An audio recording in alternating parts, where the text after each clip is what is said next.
تقوی کا سادہ مفہوم جس کا ہمیں حکم دیا، اس کا بالکل سادہ مفہوم عرض کیے دیتا ہوں۔ محدثین نے، مفسرین نے اس کے بہت زیادہ معنی لکھے اور بڑی تفصیل کے ساتھ اس پر گفتگو کی، لیکن ایک سادہ معنی عرض کرتا ہوں جو یاد بھی رہے اور بات بھی سمجھ آ جائے۔ تقوی کا معنی ہے بچنا، پرہیز کرنا، برائی سے دور ہونا، نیکی پر کاربند ہونا۔ اور اس کا سادہ مفہوم یہ ہے کہ بندہ دنیا میں اس کام سے بچ جائے، بندہ دنیا میں اس کام سے بچ جائے جس کی وجہ سے آخرت خراب ہو جائے۔ بس تقوی کا یہی مفہوم ہے کہ دنیا میں وہ کام نہ کرے جس کی وجہ سے آخرت برباد ہو جائے۔ جس شخص نے دنیا میں اس کام سے دوری اختیار کر لی جو کام آخرت میں عذاب کا مستحق بناتا ہے، سمجھو وہ شخص تقوی والا ہو گیا، متقی ہو گیا، اس نے تقوی کے درجہ کو حاصل کر لیا، وہ آخرت میں فوز مبین حاصل کرنے والا ہو گیا۔ اور حضرت میمون بن مہران فرمایا کرتے تھے کہ انسان اپنا محاسبہ اس طریق سے کرے جیسے اپنے شریک کار کا کرتا ہے، اپنے خلید کا، اپنے پارٹنر کا۔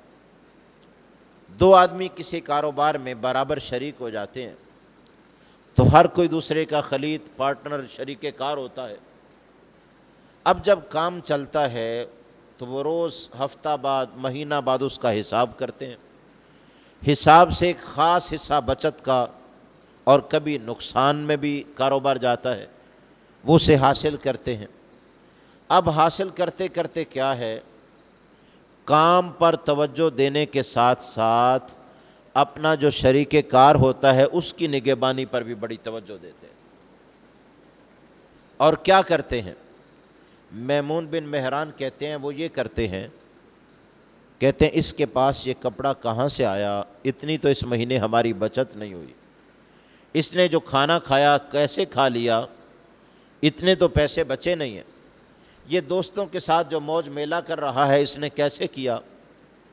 تو کہتے ہیں جس طرح اپنے شریک کار کا حساب کرتے ہو نا، اس کے پاس گاڑی کہاں سے آ گئی، اس کے پاس مکان کہاں سے آیا، یہ اتنی عیش و عشرت کی زندگی کیسے گزار رہا ہے۔ برابر کاروبار ہے، جتنا حصہ بچت اسے ملتی ہے اتنا ہی مجھے ملتی ہے، میرا تو گزر بسر مشکل ہوتا ہے، اس کے پاس کہاں سے آ گیا۔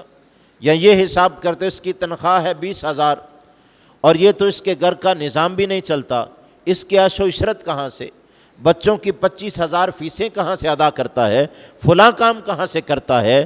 تو فرمایا جس طرح کسی دوسرے کا حساب کرتے ہو نا، جب تک کوئی بندہ اپنی ذات کا ایسا محاسبہ نہ کرے وہ شخص متقی نہیں ہو سکتا۔